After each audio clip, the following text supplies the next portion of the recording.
Welcome to Common Man Cocktails. I'm your host, Eric Shore. Today we're going to show you how to make.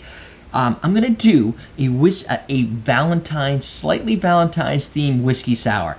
Now, I was kind of doing some research on Valentine's themed drinks. I don't typically do this, but because I'm doing these videos ad hoc and Valentine's Day is coming up, and I figure I might as well just bite the bullet and do a thematic cocktail. Probably good for views.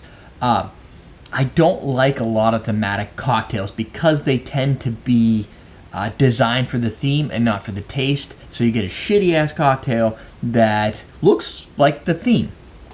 So I thought, let's do a slight variation to a classic drink, but give it some sort of purpose that could be considered Valentine's Day. So for that, we're going to create a Valentine's Day themed whiskey sour. We're going to do our 2 ounces of bourbon. For that, I'm going to use Heaven's Door. It seemed like it fit the theme, and a Bob Dylan brand.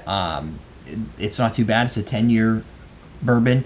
You can spend less on your whiskey sour. I would not hate on you for it. 3/4 ounce of fresh lemon juice, which I've already squeezed. 1/2 ounce of simple syrup. For that, I'm going to use my silky smooth gum syrup from Liber & Co. Gum syrup, by the way, is a simple syrup with a gum arabic in it, so it's got like a little more of a silky smooth texture, which of course I'm going to use an egg white for this whiskey sour. If you don't like egg whites or you're afraid of it, you can either go with a substitute, like a fava foamer. 2 dashes of cherry bitters. So we're going to substitute out, instead of your standard Angostura, we're going to bring in the cherry bitter. That makes it more Valentine's Day. It's cherry, it's sweet, and a little bit of bitter too. So it's just like your relationships. We're going to dry shake this.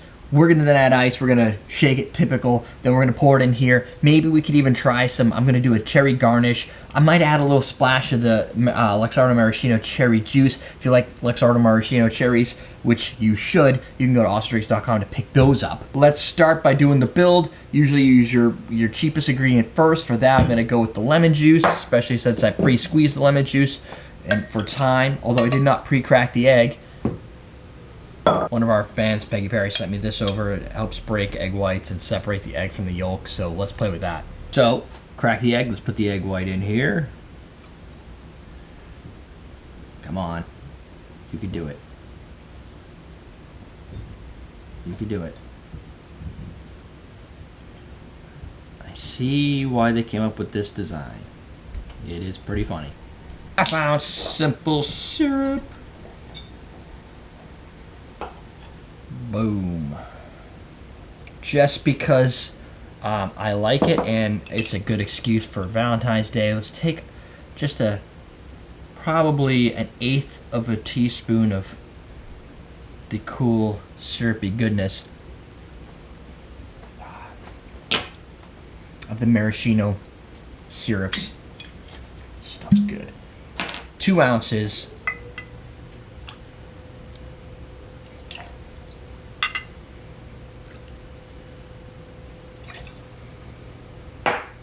So, for cherry bitters, you can use whatever you have. There's I can't remember what...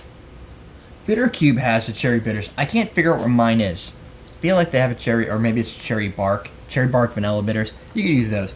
I would prefer, in this case, you can probably get these. I used to sell these, but I don't really sell that many bitters anymore. But Fee Brothers bitters, if you want to get these out on Amazon or wherever, maybe I'll put in an Amazon affiliate link below.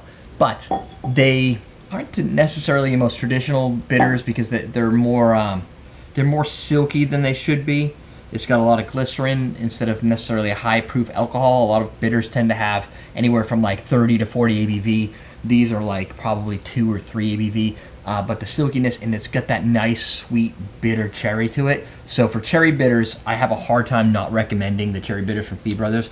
So the recipe calls for 2. 1, 2. I'm going to do a third just for fun. They're clear, so you're not going to get any effect. I was kind of hoping, I couldn't remember if they were clear or red. If they were red, then you could put some on the top, kind of like Angostura would do and draw, but fuck that noise.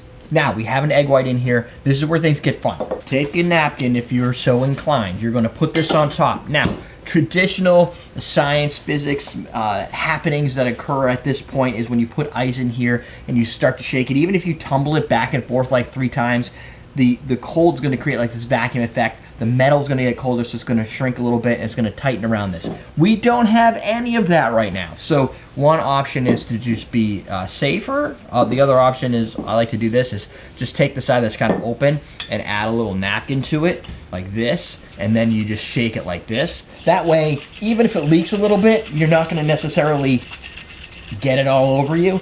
It probably won't leak. The seal could also break, and this will help keep the contents away from your face. But the goal is you want to be aggressive, and you can take as much time as you want with this step. Usually 30 seconds is good. You get super aggressive with it.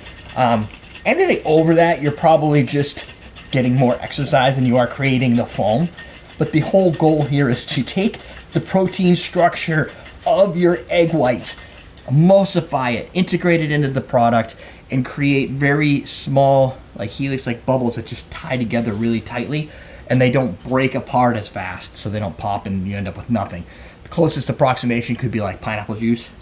Now we're gonna open that, which is usually quite easy because there's no ice. Now we're gonna add the ice to do it again. Also add some ice to our glass. Dude, you got more on the floor than I got anywhere else. Put your top back on. Now if you do this gentle roll like this, it's already getting sealed because of the vacuum nature. Now you're just going for the chill, so a little bit of dilution too, so still give it a good 15 seconds. Actually about 10 seconds, 10 to 12 seconds should be fine. It's already really cold. Of course my ice is a little bit smaller, so it dilutes quicker, chills faster. There you go.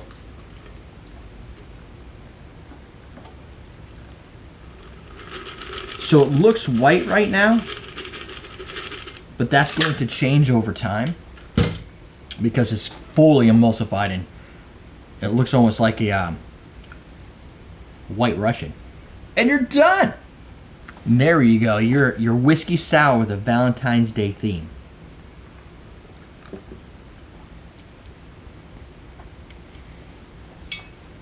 It's got a good level of sweet from both the simple syrup and that little cherry juice that you added in there. Gives you like almost like a brown sugary sweetness to it.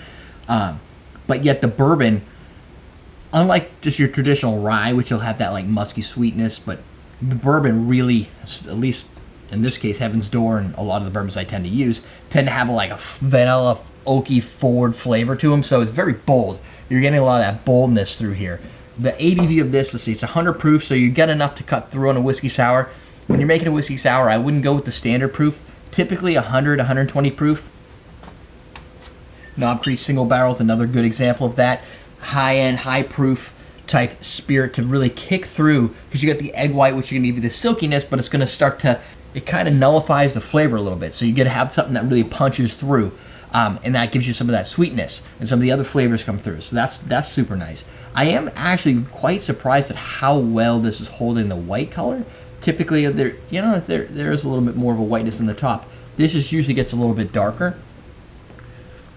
But this is a tasty cocktail. If you're thinking Valentine's Day, super sweet red cocktails, this is probably not going to do it. But what it will give you is the taste of your typical whiskey sour with a slight more bitter cherry flavored taste, which is different, intriguing, and at least it gives you something different from your whiskey sour for a themed holiday without distracting yourself with crazy, gross tasting drinks. Plus bourbon, winter, cold. It ticks all the boxes, my friends. So there you go. Here's your whiskey sour with Valentine's Day theme to it. Check out awesomedrinks.com if you're looking for bartender starter kits. You want to pick yourself up some cherries. I got some of those in stock. And I think we will probably do a live stream and film a whole bunch of cocktails probably next Friday, not the upcoming Friday, but the Friday after that, depending on how snow plays out. We'll see. But that's it. We're teaching you how to drink.